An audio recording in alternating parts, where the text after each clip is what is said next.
third and 9, we see pass completions of 3 and 40 yards. Why don't teams throw to the sticks more? Well, it's not that you don't know where they are, and it's not that you're not trying to reach that depth. Sometimes it depends on what the coverage is. A lot of teams will drop 8 at that point and layer the sticks. Some teams will bring max pressures and force you to throw hot. Some teams' philosophy on third and long is catch and run, which is it's not it's actually designed that way because there is separation between the coverage and the front. You can get it to someone and they'll run for first down. It's not a high percentage play. The goal is to do a better job on first down, second down, and stay out of that because typically you don't convert at a very high rate. That's been true over time. In your study of the 2 games so far, is Quinn throwing the ball actually? Yeah, I think he threw it to Purdy at one point this past game, and we're going to chart it with that specifically, Tony, or looking for more if he's thrown it to the right guy. When your Quinn's getting hit so much, do you worry about him losing his confidence just because of the 9 sacks in 2 weeks? Well, you don't want anybody to get hit back there, and there's a combination of efforts. It's a combination of the O-line, the backs, the tight ends, and some degree of quarterback too. At some point, you have to look at it, and Peyton Manning does a great job of this. Take your loss, and what I mean by that is instead of trying to make a play and take a hit, at the point you gotta just let it go and just fight another down. He's outstanding at that, and you got to know the difference between the two. Eric, with the no huddles, it looks like you ran it for a few plays each week and then kind of get out of it quick. Why do you do that? Well, you go to it different times. Sometimes it's part of the specific plan, and sometimes it's in reaction to where you are in the game, and other times it's used to change tempo. And I'm a fan of no huddle. We work on it all the time, whether it's the 2-minute drives or whether it's in a normal course of practice. I think we have a comfort level with it, so it's not foreign to be able to just go in and out of it and run the base plays that you were going to run against that team anyways. Function of on the road, you also have to deal with noise, so that could be a consideration. I mean, it seemed like you might have had some success with it for a couple of plays and then going back to the huddle. That just, why do that? Sometimes it's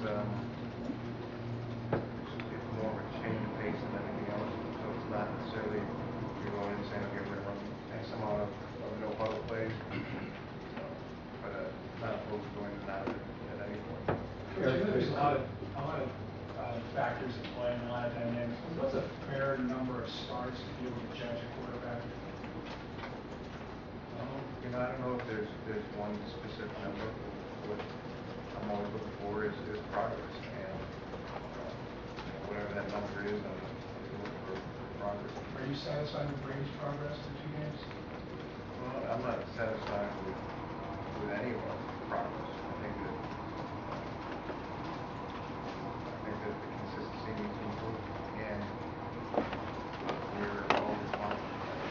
We don't have to fix that. You can't play half football. You can't play 3 quarters football. You can't do it. It's got to be the same throughout the course of the game. And that's really what I'm looking for overall, is that consistency throughout the course of the game.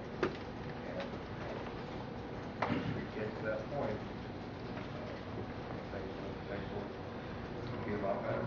Eric, one more question. Going back to the no huddle, could a steadier diet of that kind of help to jumpstart your offense, or can it help to jumpstart an offense that kind of makes everyone more tuned up, quicker pace? Could it, there's times where it can, and there's also times where you look at it in a bigger picture mode. What you don't want to do is go out each series and only eat up this amount of the clock, and then keep putting the defense back on the field if it's short, a shorter drive. So it can go either way. What were the reasons for breaking apart the locker room? We liked Greg, who was playing for Jacksonville, and thought it was an opportunity to improve the team. And I like Martin, and I think he's done some good things, and I think he'll continue to do so as he moves forward. Coach, you started off the session with thoughts about moving the early years in Baltimore there. But as a point of historical interest, could you go back to the last game in Old Cleveland Stadium? I guess you were there. What do you remember about the last day in Cleveland before the team moved to Baltimore?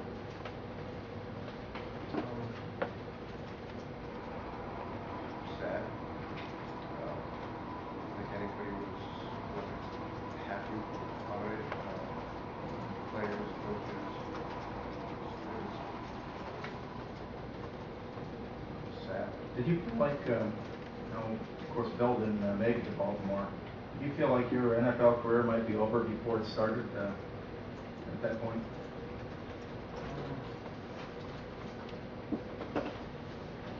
You don't really know. You make coaches come in. You don't know what's going to happen. And you hope that you make a good impression. You hope that people that you work for, who will be part of the process, will recommend you to move forward. And you're just not sure. You're young and optimistic.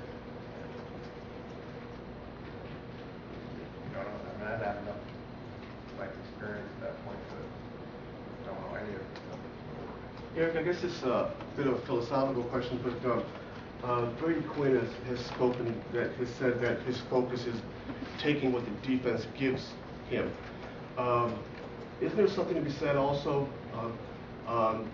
trying to get what you want and letting the defense adjust to you? Well, offensively, you have, what you're always trying to do is create formations or create plays that give you a certain look. And based on the look that you get, you go through your read progression. So you're always working to dictate what the game's going to be. Now, they have the ability to change, and they have the ability to game plan and do different things. And what you don't want to do is force something that's low percentage, that doesn't make sense, that is high percentage for a turnover, things like that. You have to, you're always working to dictate it, but you also have to react to what actually happens. Aaron, is it harder to protect a quarterback from the colleagues and pros in other positions? The Flacco back in the small school.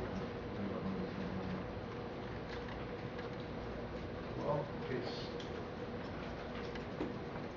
there's a lot of positions that you have to project, and the difficulty in the draft is always, it's not like with like. You're not looking at the same quality of game tape, you're not looking at the same quality of opponent, the volume of exposures that you may get could be radically different. I think that's why sometimes those small school guys who may not, it is a big protection, because how is he going to respond with a NFL offense? How is he going to respond against a totally different level of competition? And it's not an exact science. Volume, first-round quarterbacks that come through, or quarterbacks in general, the number that have come in versus the number that have hit. And, where do you put your range of hit? How many Peyton Mannings are there? How many